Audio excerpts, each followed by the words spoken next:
Hello সবাইকে, আমি আজকে নতুন একটা রান্না নিয়ে চলে এসেছি।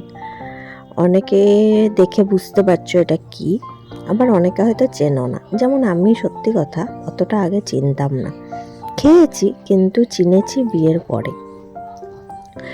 এটা হচ্ছে মটর শাক, মটরশুঁটি যে আমরা খাই ওই শাক। তো আমি শিমটাকে কেটে নিয়েছি, বেগুন নিয়ে নিয়েছি, আজকে আমি মটর শাক তৈরি করব। তো প্রথমে আমি কড়াইয়ে তেল দিয়ে শিমটা দিয়ে দিচ্ছি। শিমে আমি নুন হলুদ দিয়ে দিচ্ছি। শিমটা একটুখানি নাড়াচাড়া করে নিয়ে আমি বেগুনটা দিয়ে দেবো।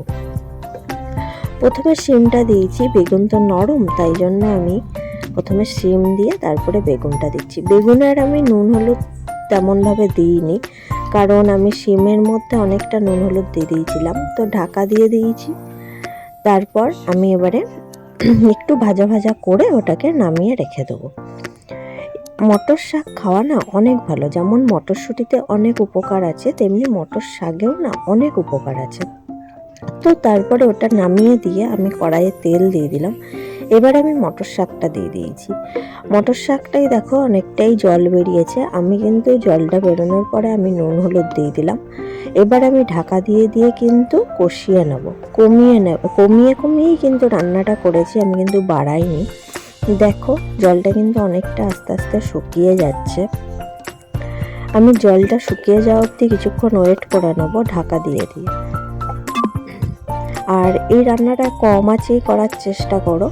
আর শীতকালে মটর শাক খাওয়া কিন্তু খুবই উপকার আছে। সবাই কিন্তু যদি পাও মটর শাক, কিন্তু আর সচরাচর সব জায়গাতেই মটর শাক পাওয়া যায়, গ্রামগঞ্জে তো পাওয়া যায়ই। তো তারপরে আমি বেগুন আর শিমটা দিয়ে দিচ্ছি। এরপরে আমি আর একটু অল্প করে আদা বাটা দিয়ে দেবো। তারপর কিন্তু আমি অল্পই দেবে যাতে একটু স্মেলটা আসে। তারপর একটু ভাজা ভাজা করে নেবো, শাকটাকে ভাজা অবধি একটু ওয়েট করবো। দেখো এখনো কিন্তু এই জল জল যতটা আছে ততটা আমি ভালো করে ড্রাই করে নেবো, নিয়ে ভাজা ভাজা করে নেবো।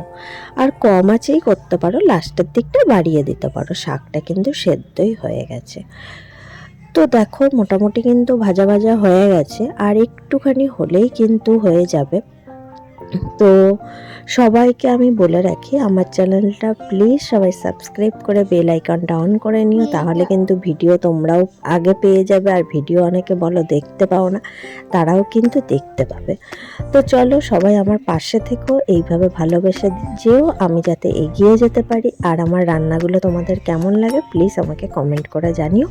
সবাই এই শীতের মধ্যে কেমন আছো, শীতের রান্না নিয়ে কিন্তু আমি খুব ভালো ভালো রান্না নিয়ে চলে আসছি। সবাই কিন্তু সাবস্ক্রাইব না করলে সবাই মিস করে যাবে। আর প্লিজ আমার সবার পাশে থেকো, ভালো থেকো, সুস্থ থেকো, টাটা।